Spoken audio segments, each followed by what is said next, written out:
Good evening, everyone. I'm Arnie Eisen, the Chancellor of JTS, and it's my pleasant duty, the only duty I have this evening, to welcome everyone to this amazing program. Tonight's program is called Reimagining End-of-Life Care, a Multi-Faith Exploration. I know that some of you have been at JTS many times, but I suspect there are also people in the room who have never been to JTS before, so I want to give you a special welcome. I also want to welcome all of our live stream viewers, of whom we know there are many. It's great you're here to share this program with us, and we're pleased to recognize the following congregations and communities which are gathering as a group in their synagogues and JCCs to view this evening's program. The Jewish Federation of Eastern Connecticut and Congregation Bethel, New London, Connecticut. Tifereth Israel Congregation in Washington, D.C. The Greater Miami Jewish Federation and Mishkan, Miami. B'nai Israel Congregation in Rockville, Maryland. Twin Cities Area Jewish Chaplains in St. Paul, Minnesota. White Meadow Temple in Rockaway, New Jersey. And Malvern Jewish Center in Malvern, New York. At this time, we will perform the ritual of silencing our cell phones, which I will do here, right now. I invite you all to do it with me. We don't have a blessing to say over this yet, but we will someday soon. A blessing for the silencing of the cell phone.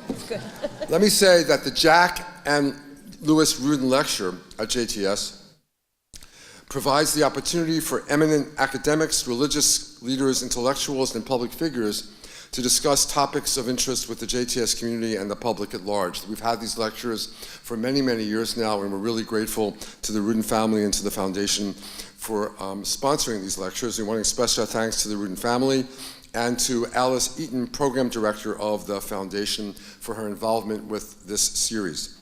Tonight's lecture is co-sponsored by the Center for Pastoral Education and the Milstein Center for Interreligious Dialogue of JTS, and I would like to thank their directors who are here, Rabbi Michal Springer and Rabbi Bert Visotsky, respectively, for their important involvement, and to particularly acknowledge Rabbi Springer's key role in bringing this program to fruition. Our program is part of Reimagining End of Life, a week of exploring death and celebrating life at more than 300 events across New York City. This community-driven initiative is sparked by Reimagine, a new nonprofit organization whose purpose is to host a public conversation that transforms our approach to life. Reimagine asks us to note that we are here to create a brave space, to explore big questions with a shared spirit of curiosity, humility, and empathy. Together, we can help inspire one another, ourselves, our loved ones, and our communities to engage in meaningful conversations about living and dying well.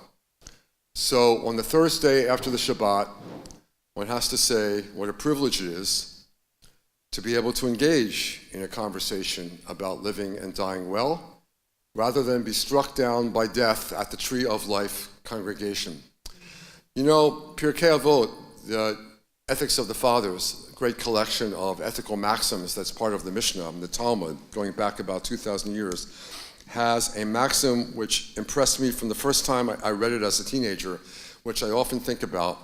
It says, Shuv yom echad lifnei mitatcha. Repent, return to God, to the proper way, seek forgiveness one day before your death. And of course, it's assuming that we don't know when that day is going to come. And so it's something we should do every day. And so what it calls upon you to do is think about life, think about how fleeting it is, think about how you can try to separate what's important from what's not important, because tomorrow could be your last day, and you want to spend this day really well. So when all of us gather on the Thursday after the Saturday for a discussion like this, I know that all of us have in mind what happened last Shabbat, and this has been a week of funerals and shivas and burials, and the pain will go on for a long time to come. But we're going to resolve, I think, that we're going to celebrate life and enhance life, and one of the ways we're going to do that is by thinking of how to approach the end of life. It gives me great pleasure to welcome the founding board chair of Reimagine, Dr. Jeannie Blaustein, who is participating in tonight's program as a discussion facilitator. Jeannie, there's Jeannie in the corner, and to thank her for her groundbreaking contributions to this public conversation around end-of-life care. And now it's my great pleasure to welcome and introduce tonight's keynote speaker, Dr. Jessica Nudek-Zitter. Dr. Zitter says here is a national advocate for transforming the way people die in America.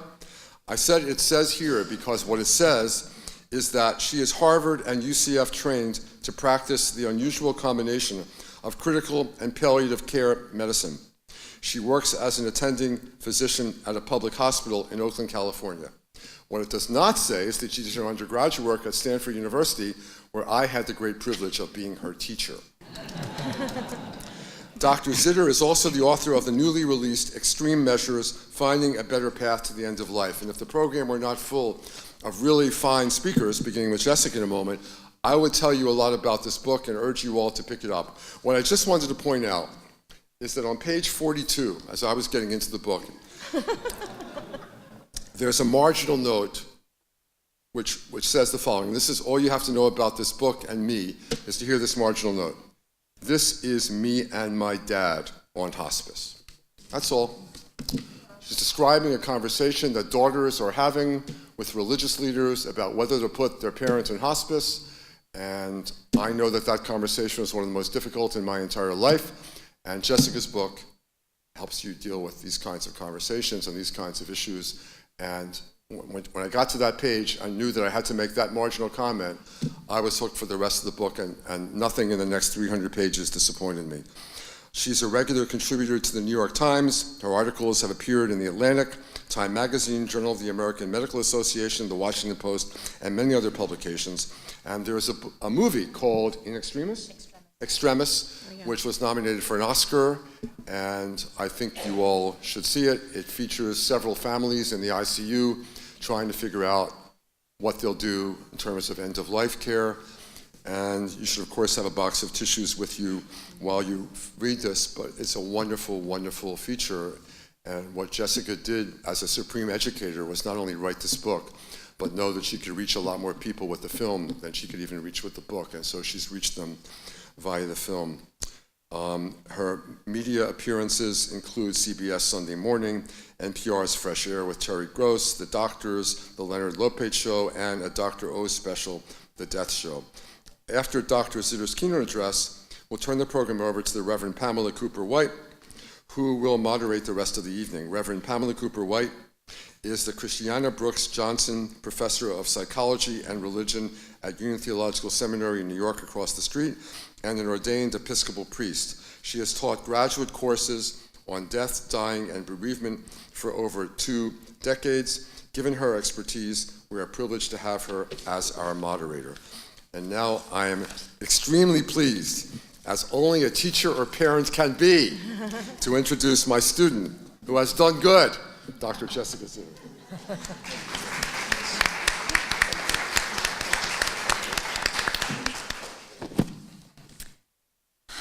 Wow. Can I hire you?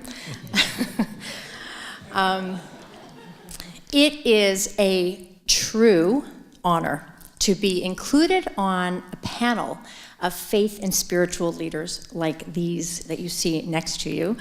The Reverend Lisa, completely spaced, Jenkins, thank you.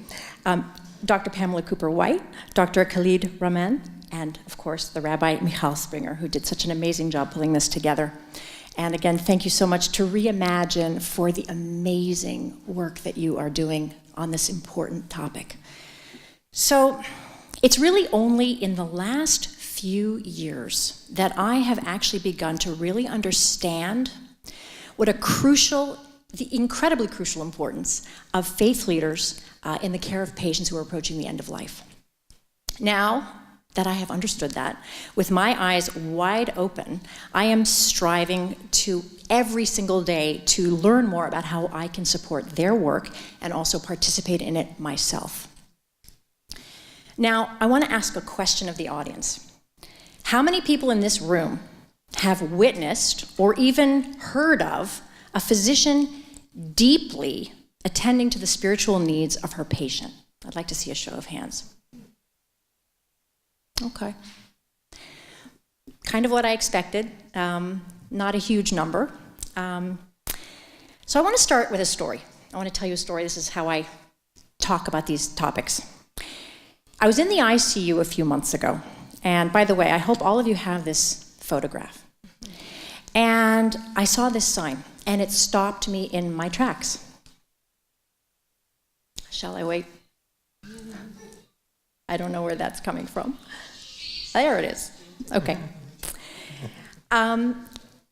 And I want to just read what this sign says. And I also want to say that for those of you on live stream, you can see this on the live stream photo at the bottom of the web page. And if you're on the full screen, you can exit momentarily to see this photo. But what it says is, it actually shows you an ICU monitor. And at the bottom of that monitor is taped a sign that says, "Attention all providers, please do not touch the sage in the patient's left hand.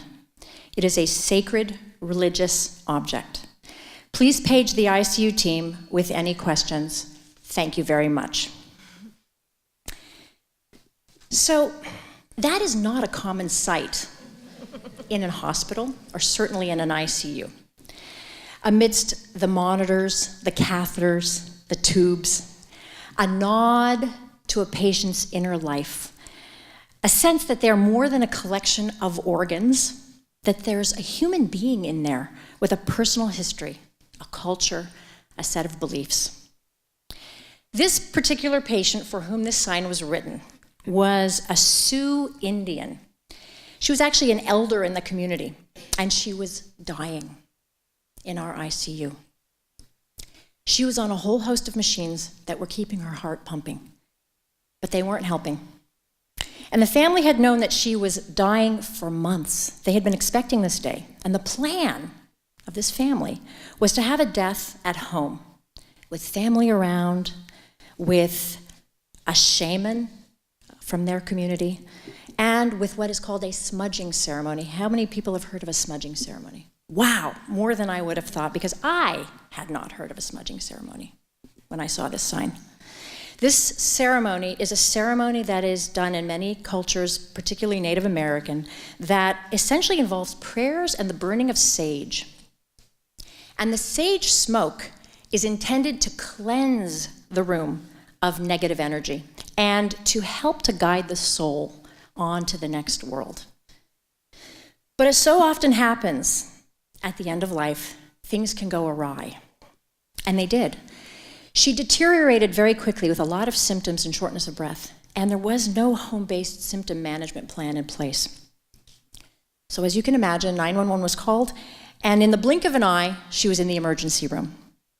And then emergency gave way to emergency, and the next thing she knew, and her family knew, she was on a whole host of machines to keep her heart beating. And she would never leave the ICU alive, the family was told by the team. Now, the palliative care team was called by the ICU to help. They told our resident who picked up the phone to accept the consult that the family was asking for treatments that seemed unreasonable. They had told the team to do everything to save their mother, including a trach, which is converting the temporary endotracheal tube into a permanent, surgically placed tube in the neck to keep a person attached to a breathing machine. This, despite the fact that the team had told them that it was hopeless. The ICU team hoped that our palliative care service could talk them into and convince them that this was just not the right approach. There was some moral distress on the ICU team to the idea of permanently attaching someone who would never wake up again to these machines. Now here's where things got unusual. The resident who was rotating with us was a particular type of doctor, our too rare type of doctor. She had an early interest in the field of palliative care medicine. In fact, I had written her recommendation and she was getting interviewed for fellowships for next year. Now, her orientation was always towards understanding more, not just about the medical condition, but about the human condition. She has excellent communication skills and a real desire to connect with her patients. And her name is Melissa Chubbuck, if you ever want to hire a great palliative care doctor. Now, Melissa started to ask questions of this family, and more importantly, to listen intently to the answers. The family told her that they had seen this exact situation with other family members before, and they had desperately wanted to avoid it. But despite their best intentions, their mother's soul was now trapped in a suspended state between life and death. Smudging in an ICU is generally out of the question. Burning sage would trigger the fire alarms, would cause the sprinklers. You can imagine what a disaster that could be. And this family didn't expect that it would be a possibility. And they described to her the desperation that they were feeling in witnessing the hijacking of their mother's soul. So Melissa got to work. She started with the nursing staff. Then she went to engineering. And then she actually went up to the C-suite of our hospital. And it worked. She convinced them that this family needed to have a smudging ceremony in our ICU. And they did, complete with the smoking sage stick and the traditional blessings. I have a text that I'm going to read to you that I texted her as I was preparing for this talk, and I said, "So Melissa, tell me exactly what you did in order to get this to happen." And she said, "Yep, engineering turned off the smoke alarm and the oxygen. They put a negative pressure fan plus a bucket of water in there." And then she has a little smiley face. After this ceremony, almost immediately after, the family breathed a collective sigh of relief. Their mother had reached the other side, and they could rest. They asked for the machines to be disconnected immediately, and the patient died in our ICU without a trach and with a bundle of sage in her hand. Now, that was, as I've explained, a very unusual case with an unusual outcome. One that actually caused me to stop in my tracks and say, who wrote this note? But I want to step back with you for a second and talk about how most of us doctors were trained to behave. Not in so many words, but implied in our training. We were taught that what our patients expected from us was information about disease, physiology, and treatment options. That taking a spiritual history constituted asking what religion someone was and calling the chaplain if they requested it. That we should only predict outcomes to patients and families based on evidence. There should be no talk of faith, hope, or God. That there should ideally be a total separation between medical and spiritual interventions. It was the chaplain's job to attend to the matters of the spirit, to pray with the patient. But then, in the early 2000s, I was found by the palliative care movement. And all of the medical etiquette that I had learned was turned on its head. I'd been, before that time, experiencing a growing moral distress, a sense that this laser focus on keeping hearts beating was blinding me to something more important. And then in 2003, in the very early stages of this palliative care movement, I was lucky enough to be working at UMDNJ in Newark, New Jersey, which was one of 4 hospitals that had won a grant to bring palliative care into the intensive care unit. And there was a very early burgeoning palliative care team in that hospital. They were actually called the family support team because nobody knew what palliative care was.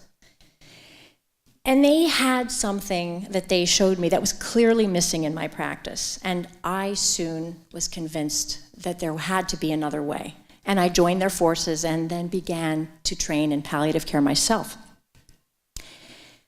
Palliative care focuses on mitigating all types of suffering, not just the physical, but the emotional, the social, and the spiritual. We work as a team, a chaplain, a doctor, a nurse, a social worker. We come together to synthesize the best plan based on patients' needs and expressed preferences. I loved being on an interprofessional team, but I want to admit something to you. For the first many years, probably until too recently to admit without shame, I believed deep down that what I had to offer, management of physical suffering, was primary. And then, in February 2015, when I was attending the American Academy of Hospice and Palliative Medicine meeting in Philadelphia, it finally clicked. I was sitting in a session that concerned the spiritual perspective of African American patients approaching the end of life. And a pastor of a large and predominantly African American church in Detroit walked up to the stage, and he's sitting right back there. You will meet him soon, Pastor Corey Kennard. He started with some math. How many hours of church on a typical Sunday?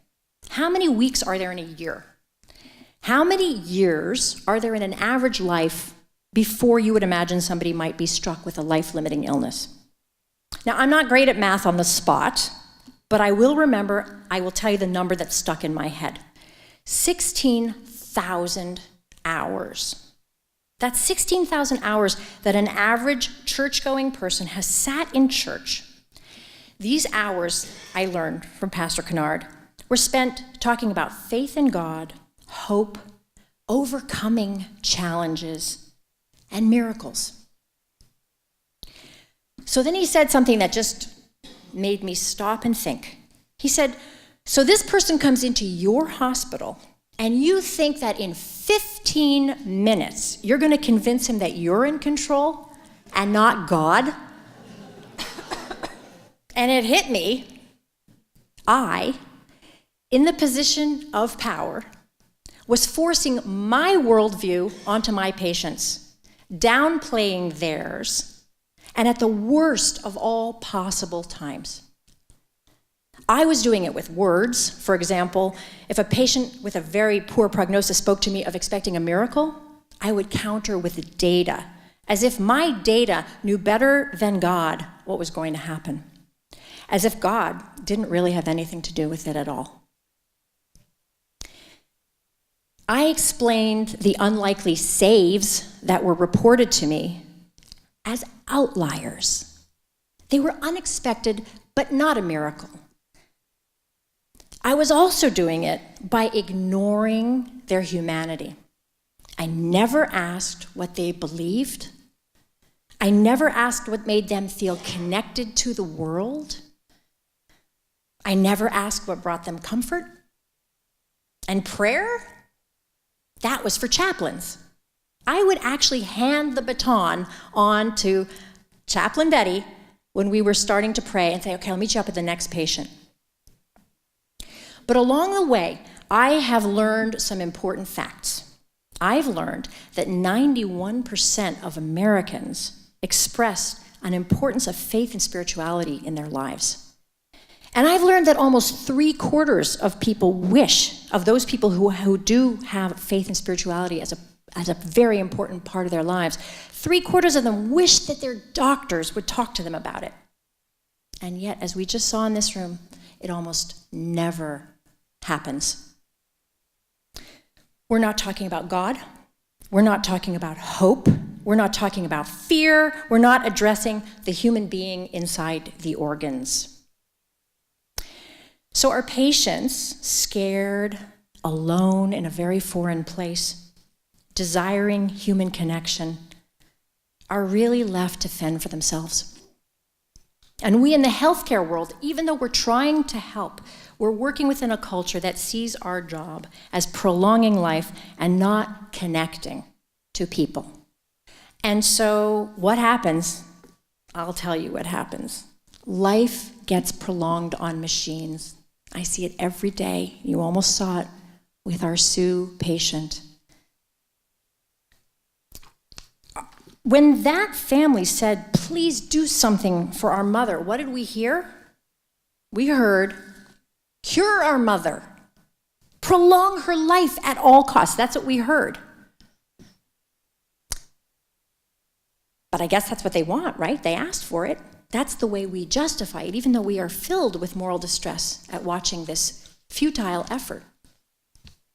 Technology is a poor substitute for what most people are looking for, which is comfort, dignity, and making meaning of illness and death and life.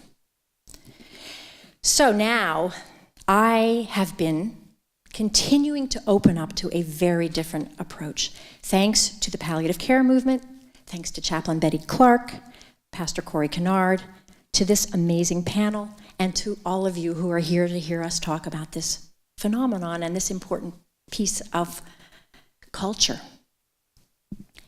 And I see how prevalent and weighty the suffering of the spirit can be, whether or not somebody belongs to a faith community. I see also the powerful impact of attending to a person's soul and spirit, to their humanity. It's certainly at least as important as treating their pain and their nausea. Not that that's not important. Again, I've watched Betty bring in a fresh pair of socks for a woman whose feet were cold. And I've also watched Betty take the fiance of another patient who was dying down to City Hall to get a marriage license and then lead a beautiful, this happened 3 days ago on Monday, lead a beautiful, beautiful wedding in our intensive care unit. And I'm understanding that I too have a role in attending to spiritual suffering. Maybe I'm not the expert in the room. That's okay. But bearing witness, sharing the experience, leaning in and showing that I care is part of my mandate as a doctor, to knit together the medical and the spiritual into one care plan. So I'm going to tell you one last story before I stop. This just happened last week. This was a 46-year-old woman, doesn't speak a word of English. She's Catholic. She's terminally ill. She has gastric cancer that has metastasized throughout her body. She will die very soon. She has 6 children. She was in a lot of pain. She was having profound nausea and vomiting and in so much pain that she could barely talk to us. I had just finished examining her. Betty was in the room with me. The interpreter had just left the room, and I wanted to run out and to tell the team my medication recommendations. Betty had her hand on the patient's shoulder, and she reached over very gently and politely and put her hand on my arm. And she said, "Shall we pray?" Now the patient, she looked at the patient and asked her, "Shall we pray?" The patient doesn't speak one word of English. The woman lowered her head and closed her eyes. And Betty prayed in English. And the woman closed her eyes and mouthed prayers in Spanish. And after our prayer, she looked up at us and she smiled, the biggest smile I had seen from her in the 2 days that we'd been caring for her. 2 different spoken languages, but the exact same human meaning. So, we have serious work to do, both within the medical community and the community at large. We must all work to bring humanity back into the end-of-life experience. We've provided you with a card, and I'm not sure where they are, to use as a guide. Do we have those that people will take? I hope. No, the card that has the bullet points, but we'll do it on the way out. At the very end. At the very end. We've created one for you to take with you. And it's a guide. I'm going to read it to you right now. And it's there for you in the non-medical community to do your part. And here are the major takeaways from that card. Number 1, prepare in advance before you are hospitalized. We generally think of advanced care planning as making medical preparations based on your values and preferences. Of course, this is very, very important. But along with your medical preparations, please consider making human preparations. How do you want to be treated as a person when you are sick and possibly losing personal agency and in a foreign environment like a hospital? What brings you a daily sense of meaning and greater purpose? And how can you make sure that these elements are present for you at these most important and possibly vulnerable times in your life. Here's a few questions that can guide you through it, and as I said, these will be given to you on a card. Who? Who should be there with you? Friends, family, community? How will you let them know when you want them there, and how will you let them know when you don't want them there? What should the visits look like? How will you convey your needs to what you want? What do you want during these visits? Where do you want to be? Do you want to be at home? Do you want to be at someone else's home? Do you want to be in a hospital? These are all important questions to think about. How do you want to make space for prayer, religion, or other personal rituals? Okay, and these can include things like meditating, a smudging ceremony, rosary beads, sitting outside. And number 5, and again, this is not an inclusive list, what sensory experiences make you feel whole and safe and human? Do you feel more at ease when your environment is full of sounds or quiet? Is there music you would enjoy listening to? Are you sensitive to heat or cold? Do you like it light or dark? Would you wish to be touched or not? Do you want to see photos of your family and friends or not? And number 2, after this list of making advanced planning before you get into the hospital, if you're in the hospital and you're feeling that your human needs are being overlooked, bring your humanity to the table. Invite your doctors into a relationship, your nurses into a relationship. Remind them that you're not just a disease or a collection of organs, but you're a person. They do have time. They don't have practice. Most of what happens in a hospital is not an emergency, even in an ICU. Most of them will take the time to spend with you if you ask for it. And some might even pray with you if you ask. Not only will it humanize you to them, but it can humanize them to you. And second, don't hesitate to ask for extra support if your medical team, your nurses can't provide it for you. The palliative care team is a great resource, as I've mentioned to you. Hospital chaplains are invaluable. They can add an extra layer of attention to your humanity, even if your own faith and community leaders are already involved. A visit from clergy does not necessarily mean you're dying.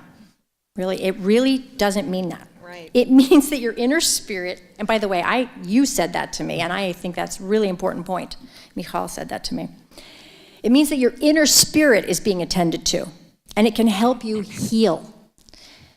And chaplains, regardless of their own religious affiliation, are deeply respectful of unique faiths and individual values. And you also said that to me, and thank you. They can be a supportive and non-judgmental member of your care team. So in closing, I want to tell you that I'm coming to you from outside of that hospital, outside of that ICU, as an ambassador from a strange world with strange culture and traditions. Most of you won't have too much experience with this world until you arrive. And there's a risk, as you've seen, if you aren't prepared. You can get entrapped, as our Sue patient almost did, in protocols and technology, with people forgetting that you're actually a person with unique human needs. So prepare for what lies behind those doors. Prepare to face it with your tools in hand so that you can make sure that the most important parts of yourself are attended to in this precious time of life. Thank you.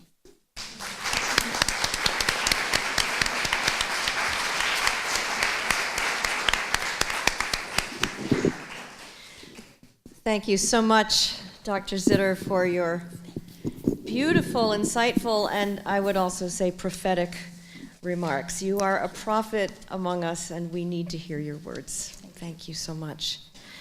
What's going to happen now is we will briefly hear from the other 3 panelists, each of whom represents a different faith tradition.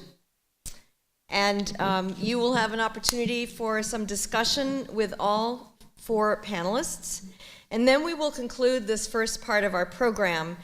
And then those who want to will break up into your assigned small groups, and we'll give you instructions at that time for facilitated conversations on tonight's themes in small group, table group conversations.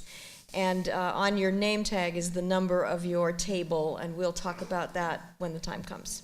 So let me introduce to you our panelists. First, to my right, Reverend Lisa D. Jenkins is senior pastor of St. Matthew's Baptist Church in Harlem. She's also an adjunct lecturer of multicultural studies at the City University of New York. A cultural theologian, her first book, 40 Days of Biblical and Cultural Insight into the Black Panther Movie, has broken new ground. Reverend Jenkins believes that ministry must be intricately interwoven with community involvement and that it is impossible to serve God without serving humanity. Thank you for being here. To my left, Dr. Khalid El Rehman is an attending physician in the Department of Medicine of Metropolitan Hospital, New York. He previously served as chief of the section of hematology oncology at St. Vincent's Medical Center, which is now the Richmond University Medical Center on Staten Island, and as medical director of Richmond Hospice. He's a board member of Project Hospitality, a community organization which serves the needs of the poor, hungry, and homeless residents of Staten Island. We welcome you to our conversation. Thank you.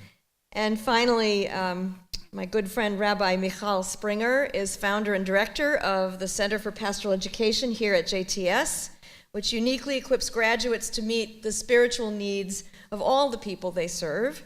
She holds the Helen Fried Kirschblum Goldstein, that's a long one, Helen Fried Kirschblum Goldstein Chair in Professional and Pastoral Skills at JTS, and oversees the Certificate in Pastoral Care and Counseling. We have a number of programs together with Union Theological Seminary and JTS, which we are proud to be able to collaborate. Ordained here at JTS, she previously served as director of the Department of Pastoral Care and Education at Beth Israel Medical Center in New York. And so it's great that you're a part of this panel too, and thank you for all your organizing. So without further ado, I'm going to call on Reverend Lisa, if you would begin. Sure. Well, first, thank you to each of you for being here, especially to Dr. Eisen. God bless you. Thank you. And to those who have made this possible, and to you, my dear sister, for your ministry. And that's really what this is. It's a ministry. Amen. And making all of this happen. One of the things that I would like to emphasize, particularly after reading your book and seeing the documentary, which is available on Netflix, by the way, so there's no excuse to not see it, is to emphasize the need and the desire of the patient over those who are around. And that might sound difficult for those of us who love the person who is in intensive care. But it's something that I think that we have to really prepare ourselves for. I think that often because of our own fears and our own insecurities and this sense of loss that we might have, even while the person is still with us, we oftentimes don't always think with that level head, but that is because we've not always prepared. I mean, as much as we can think with a level head when someone is in that position, who's dying, so to speak. So that's why it's important that we need to understand that, one, dying is a part of life. And we oftentimes forget that dying is a part of life. And two, that the transition from life to death for those of us who are believers is not something to run from, but it is actually something to embrace. Because we, in our tradition, in the African American religious tradition, we believe that to be absent from the body is to be with the Lord. We believe that we don't mourn as those who have no hope, but that we do have a hope that rests on the fact that when we leave this place, there is a better place for us. And so those of us in the African American religious tradition, we have somewhat, however, of opposite ends, a dichotomy when it comes to death, because for many of us there's an avoidance when it comes to making decisions about our end of life. There's an avoidance when it comes to planning how we want to leave this earth, and even planning of the service, the funeral service. We avoid that. However, we do have to understand that these are things that we must tackle, we must grasp. Oftentimes, I think that what might be one of the main underlying factors with our avoidance is how historically in this country, African Americans have been treated by the medical community and by the science community. There is a deep distrust still, even today, in the African American community. Many of our parents, many who are living today, remember the Tuskegee Institute experiments. We remember many of those things that occurred that led to a distrust. Harriet Washington chronicles in her book called Medical Apartheid about the dark history of experimentation on Black Americans throughout the United States history. So there is confusion, there's a lack of understanding, but it's all undergirded by a distrust in medical and scientific fields here in this country. I remember when I was having my son, I had to have a C-section, and my mother would she walked the halls when she heard that I was having a C-section, and she said, "You're not cutting my daughter open. You are not going to experiment on my daughter." This was 1994. And there are young people still today who still feel the same way. Of course, no group is monolithic, but I would say that African Americans, as believers in God, we have to not shy away from this.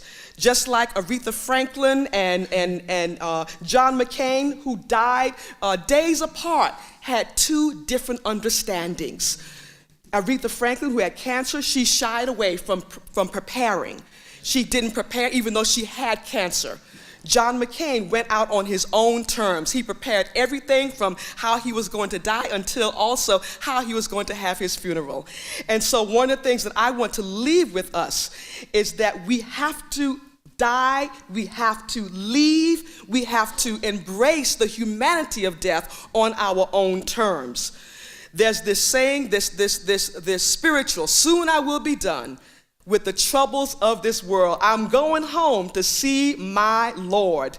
And if we keep that in the forefront of our understanding as a people, then we should be able to prepare while we are here on this earth to leave this earth on our own terms, because soon we will be done with the troubles of this world, and all will be done and good. Amen. Thank you so much. Thank you very much. Dr. Reiman? Thank you. Thank you very much for inviting us and to Reimagine hosting this event. And my greetings to all of you, salam, shalom, and to those who are live streaming as well. Before I talk a little bit about the Muslim perspective at the end of life, I will take just a moment to share with you some of the very core beliefs in Islam, because I think that will set the tone of what a Muslim patient may be feeling. The 5 core pillars of Islam is belief in one God, prayer, charity, fasting during the month of Ramadan, and then going to Mecca for pilgrimage to pay homage to the house that Abraham built.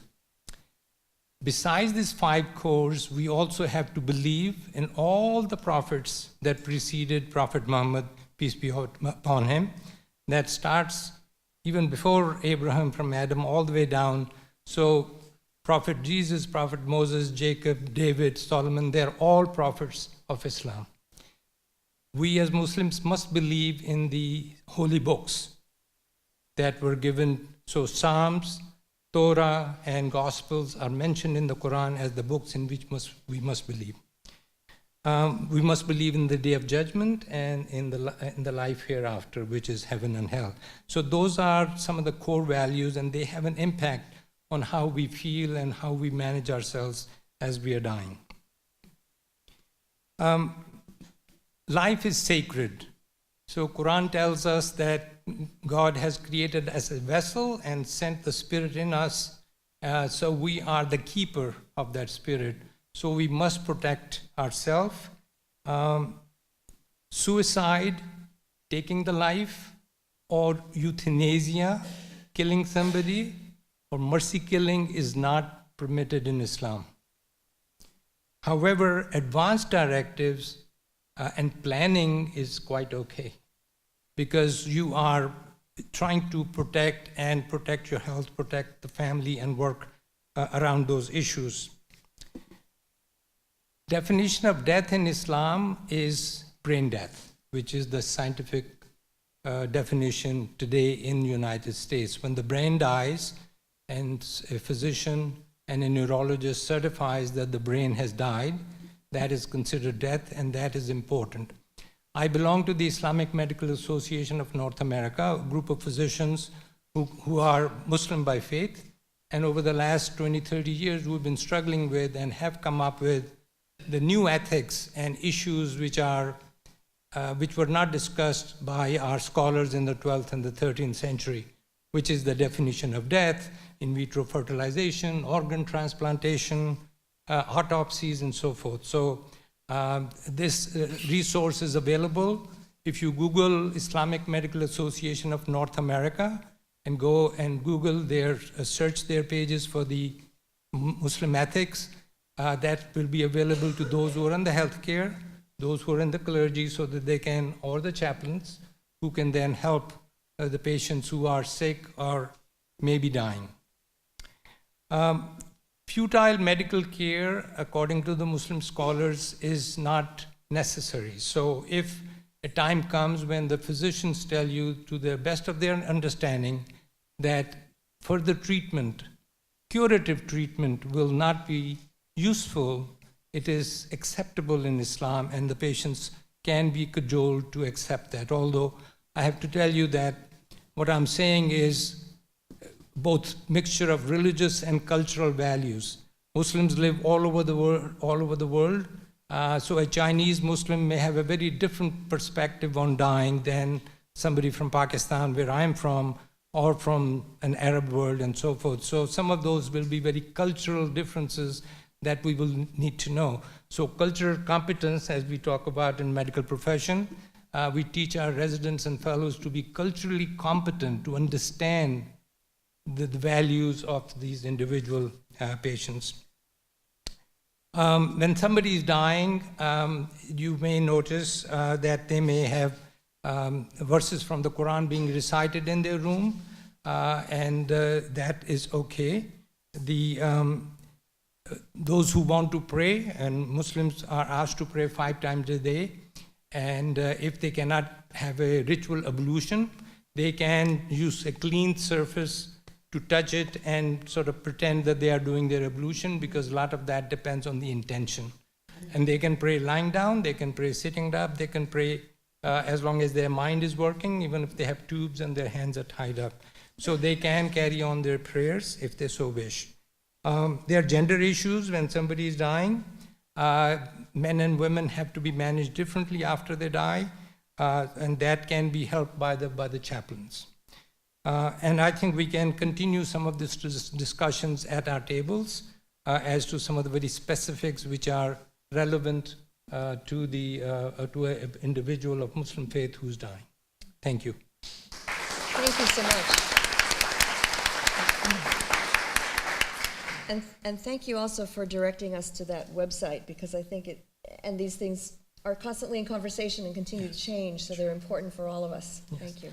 I can provide that for those who may not have noticed it through the organizers. If you get in touch with us, I can provide you with that website information. Great. And last but not least, Rabbi Michal.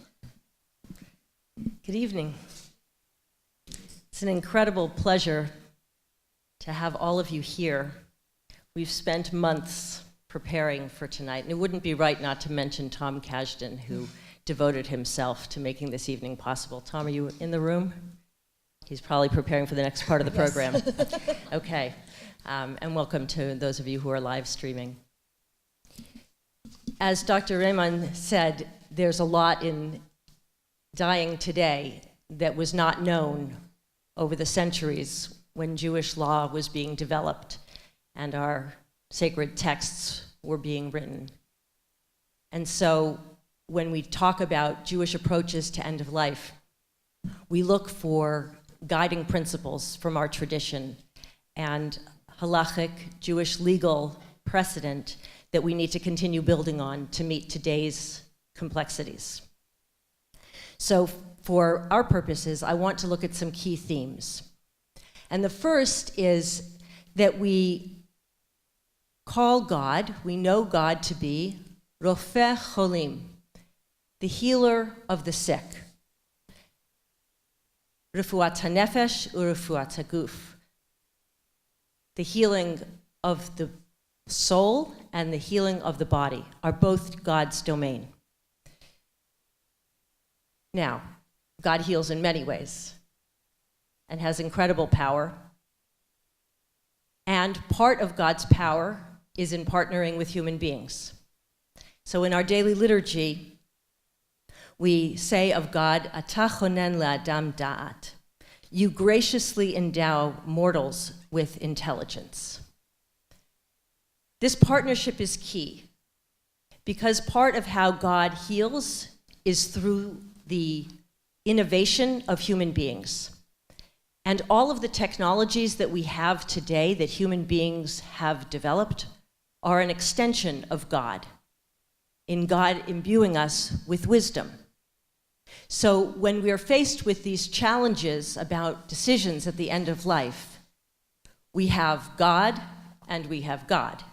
We have a decision to allow our bodies to move into dying when that is what our bodies are doing. And we have a decision to seek out the kinds of healings that are possible with the remedies that human beings have fostered through the intelligence that God has given us and the creativity. We have to respect that partnership and give thanks for that partnership, because we know that people died at much younger ages and didn't have the same kind of choices that we had. And so once we give thanks for the choices that we have to look to our next principle. So we say, Haneshama lach, v'haguf pa'alach, chusa al amalach. The soul is yours, God, and the body is your handiwork. Have mercy on your creation. What does it mean for God to have mercy? Many of us interpret that in different ways. That's what Dr. Zitter was talking about. Needing to be nuanced about how we experience mercy, when we experience mercy and when we don't. We believe in our tradition that God is merciful. But as the people who are experiencing our lives, we're the ones who know when life feels merciful and when it doesn't. And so we have to be the interpreters of when God's mercy is being enhanced through the medicines that we have, and when God's mercy is enhanced through allowing our bodies to decline into death with the hope that in death we will find great comfort. Life belongs to God. We're not in charge of it. We have to be wise custodians of the lives that we're given. So Judaism teaches us that we don't hasten death, and we also don't prolong the dying.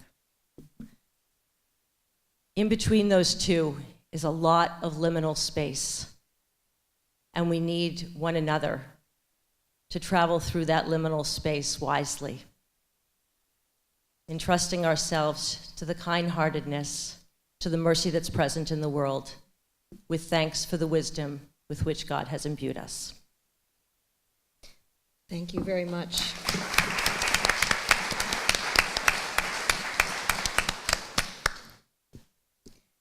It's my pleasure now to engage you all in some conversation first among yourselves. And you have all, in your own way, it seems to me, affirmed that death does not have to be seen as the enemy. And in fact, sometimes the holistic healing that the body-soul needs is in fact the gift of death.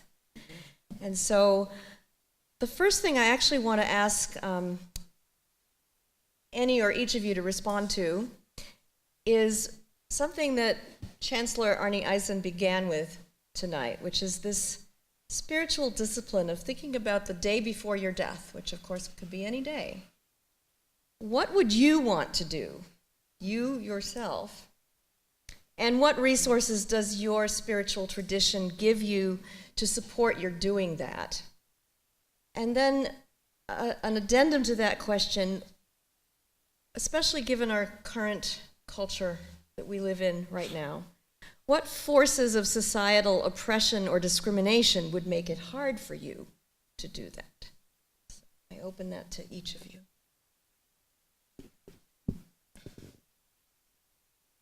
Could you just clarify, Pam?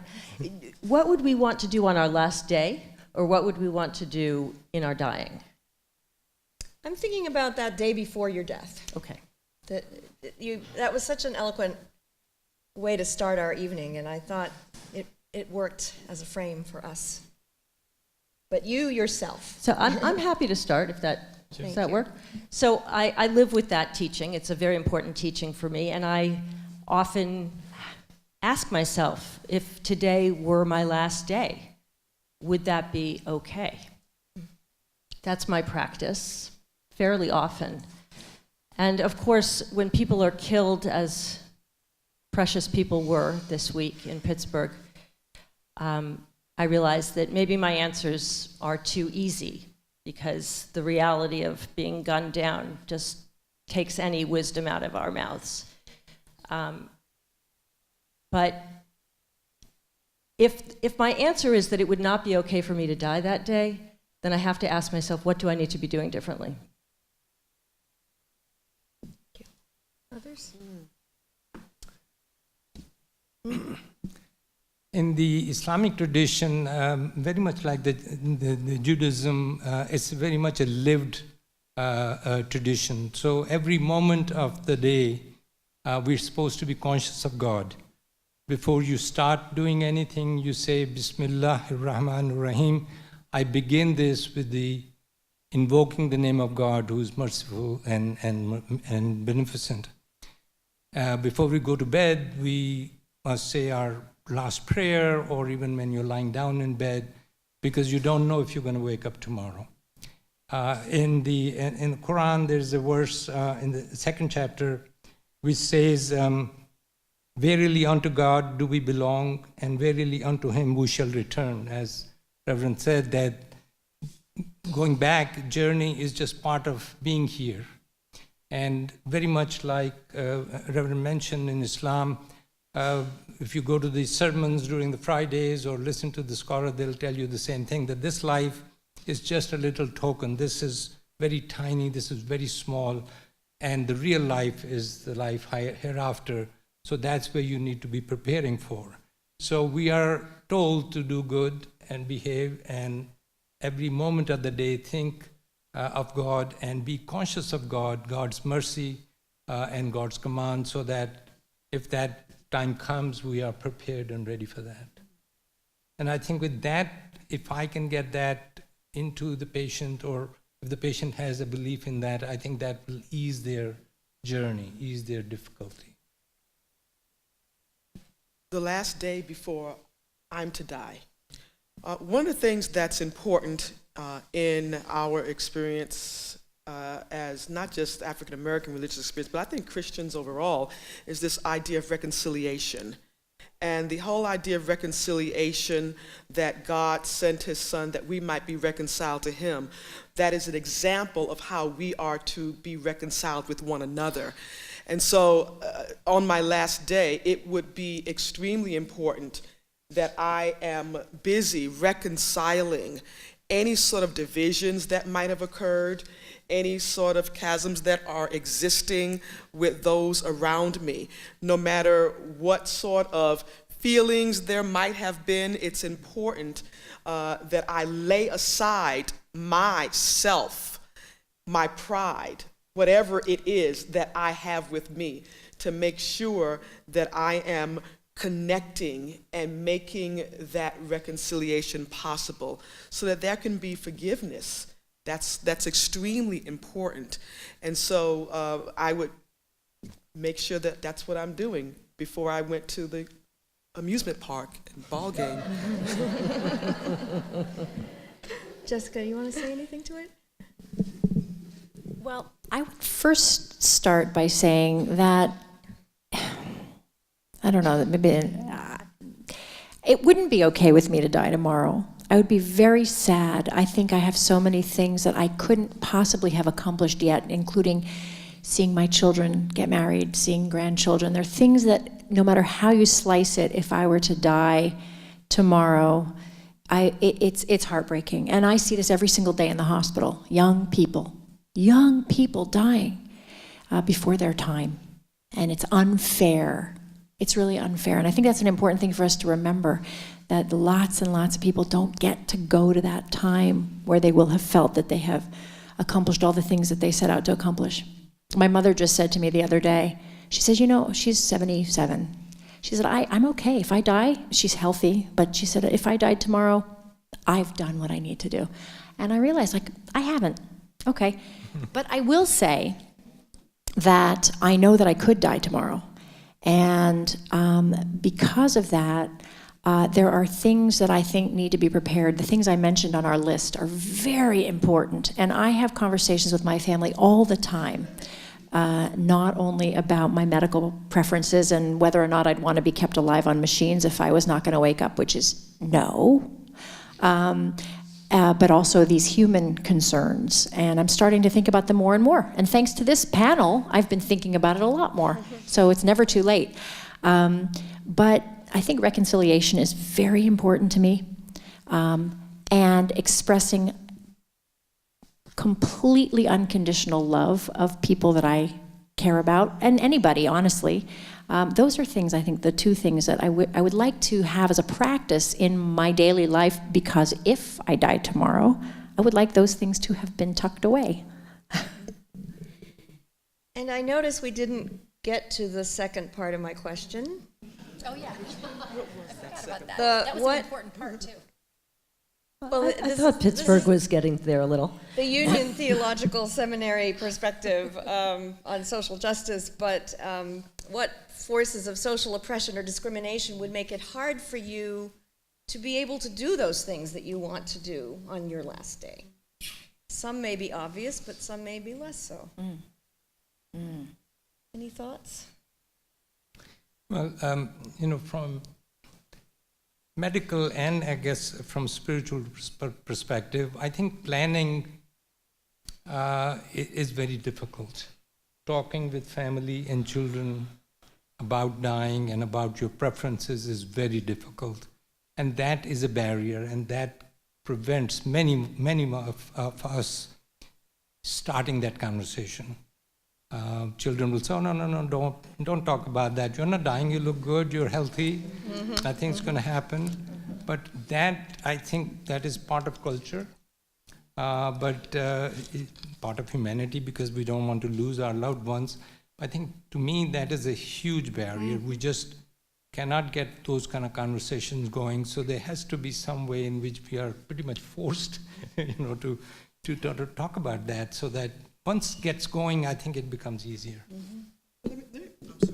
I just want to make sure I understand your question, but you're asking, given the climate and our social climate that we have, which is so volatile and which is so disruptive, Yes. in many ways, how would we navigate, how would we journey through that last day? Is that your question? Yes, Yeah. and you already, in some sense, addressed it in terms of African Americans and the long-standing suspicion, well-grounded because of Tuskegee and lots of other things. But do you have any personal If I were thoughts to, about it? if I were to die the next day, that would be absolutely nothing that would prevent me from doing what I needed to do. That would be, I cannot emphasize that enough. If I were to die tomorrow, and I knew that I was going to die tomorrow, after I finished reconciling with people and loving everyone, who knows what else I might do in the name of justice and righteousness. Yay. Who knows? I would welcome the opportunity. Nothing. Hear ye, hear ye. You know, I'm a white, English-speaking woman, and I'm also a doctor. And so I have a lot of, you could call them privileges, or you could call them variables that would make my last day alive or in the hospital easier than many other types of people. African Americans, people who don't speak English as their first language. I can tell you there's lists and lists and lists.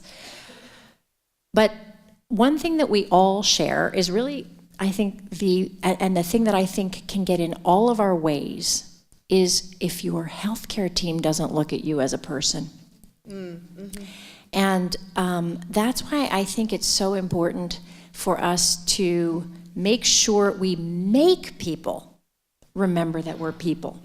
And it's so easy. This person I told you about who just got married on Monday, who's dying, and probably has died by now. I walked into his room, and this man is very, very sick. And he is so sick that he can't even really smile. He's alert, but he's so very sick. And I looked on the wall, and his family had come in and put all these pictures of him up. All pictures when he was healthy, with his grandchild, with his wife, with everything. And that humanized him to me. And I really care about this stuff. And so for me to be moved by seeing someone's photos just goes to show you that there's no effort should be spared to bringing your humanity into the hospital and having your family bring it in, because it makes a difference in how people see you. Thank you. Anything you want to add, Michal? Yeah, I think the biggest barrier for me is economic. The death that I would want would be surrounded by family in my home. But if my family's taking care of me, then who's working to support me?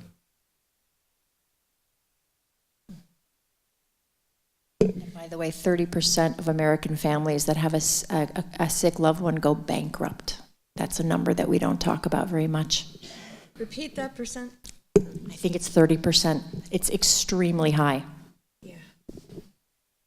Okay, this last question is mainly for the panelists, because you all are involved in doing spiritual care. Are there changes that you might make, or maybe you've already made or begun to make in your pastoral or spiritual care based on the kind of wisdom that Dr. Zitter shared in her recommendations? Have you seen any changes over the course of your ministry, having become aware of some of these things? Even something that we would like to do. Either you like to do, or maybe you've already begun changing your approach? It seems like you have, based on what you've said. No, what I would like to do, and we were talking about that earlier during reception with Reverend Lisa, is to reach out to our faith communities during sermons or during Friday prayers or during Sabbath services or during Sunday, to reach out to them and bring this story, which Dr. Zitter just shared with us, in that context. We end up talking like these things when somebody's sick. When somebody goes to the hospital, we talk about advanced directives and planning and all that. What we need to do is when we are in good health. And I think the ideal time when you have a captured audience during your services, if we can take a little time and make a connection between the spirituality, our faith tradition, spirituality, and such a planning, and share with them, and then give them some resources as to whom to call and contact. And there are lots of resources available on this material, so that we can start that conversation. And that's what I would like to see happening, but it is not happening. I think we need to have some sort of a movement. Maybe Reimagine can start doing this, to have a sermon which is mandatory reading during services, other than, praising God and being good people. Yes. Thank you. I will say that as a pastor, the care usually is when the person is actually dying, and ministering not just to the person but to the family. Right. And I think that with this setting, it reminds us, because in our community we already know this, but we've not already acted on it. The Black church is generally the hub of community activity, and this is one of those things that needs to be a part of the community. We have ministries in our church. We have a health ministry, and one of our seminarians is here, Dr. Corrine Marklin, who actually is working with our health ministry. Part of that should include making sure that these understandings of transition are embedded in our congregation, but also extends to those people who are outside of the congregation. We are surrounded by housing projects. We are in the shadow of the Polo housing projects and Harlem housing. We need to be able to go into those places and speak to those individuals who might not normally have someone talk to them about something like this. So I think that this gives us a great springboard so that we can not only continue with the individuals, but launch an actual ministry that can have an ongoing effect on the church, but also on the community that surrounds the church. Yes. Okay, we're doing some work in Oakland, California, where the Alameda County Care Alliance, which is an amazing group that was founded by Reverend Cynthia Perilliat, is using the movie Extremis, which was filmed in Oakland, to bring to the clergy, many clergy members in the Oakland community, to teach them about what I call the end-of-life conveyor belt, so that they can bring that information and preparations to their congregations. And honestly, I think it's brilliant, because it's a lot. When you talk about the distrust, you don't want to be bringing that message from a white doctor. It's just not the right. You want to bring the clergy together with the medical community, and then have the clergy, the trusted members of that community, deliver that information and help prepare the congregation. And I hope that that's something that will be taking place in many cities. So we're going to, maybe we'll give you our guidebook. The Center for Pastoral Education is involved with something called What Matters, advanced care planning, and I have some of my What Matters leaders here. It trains facilitators to have conversations about advanced care planning and talk about what matters most to us, to clarify our values. On the sheet that we'll be giving you at the end of the program, and I assume that there's going to be a version for the live stream folks, you'll see a little reference to the What Matters website, and there are videos on the JTS website called Sage Voices, which are helping people to think about these issues. That's part of what I'm doing in relation to what Dr. Zitter talked about. But I want to give you another example of something, a moment in my life. My brother-in-law, Alava Shalom, peace be upon him, Peter Cicchino, died 18 years ago. And when he was first diagnosed with colon cancer, I was standing with my brother in the waiting room, and the surgeon came in to deliver the news that he had metastatic cancer that was likely going to take his life, as it did within the year. And the surgeon began to tell him this news standing up. And I said to the surgeon, "Could you please sit down?" And that was an act of doing exactly what Dr. Zitter has said we must do, which is to remind our doctors, when they forget, in their anxiety, in his dread of having to deliver this news, that these are people, and we need to be seen as people. And what my brother most needed in that moment, hearing this news, was to have somebody sitting face to face to him in a chair. Thank you. We've come to the end of our time for the panel discussion. I hope that one of the things that we've gained from this is also to realize how many rich treasures we can derive from each other's faith traditions, because there are practices that work across those lines, and you've all given us a lot to think about and to be inspired by. Also, for the training of clergy and religious leaders, that there's a stage at which we can make a real impact, and I think both of our seminaries are doing that now. But to disseminate this as much as we possibly can, and you've been pioneers in doing that. So we thank you very much for your time as panelists with us. Thank you.